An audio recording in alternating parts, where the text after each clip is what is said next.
من الجماهير. وادي حسام حسن بيتابع لاعبته، وادي الامن اهو بيطلع الجماهير. الجماهير يمكن عايزه تشجع، تقول احنا مالناش دعوه باللي عملوه بعض الجماهير الاخرى، لكن الشرطه على طول عايزه تخلي المدرجات، يعني حقنا لدماء الشرطه والجماهير.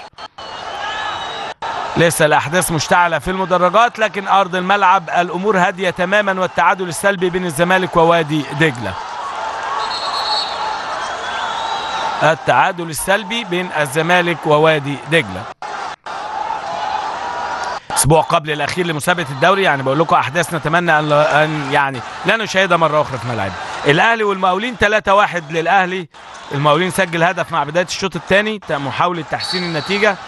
سأنفنا اللقاء على طول في ارض الملعب، لكن مخرج اللقاء مركز شويه على المدرجات والاحداث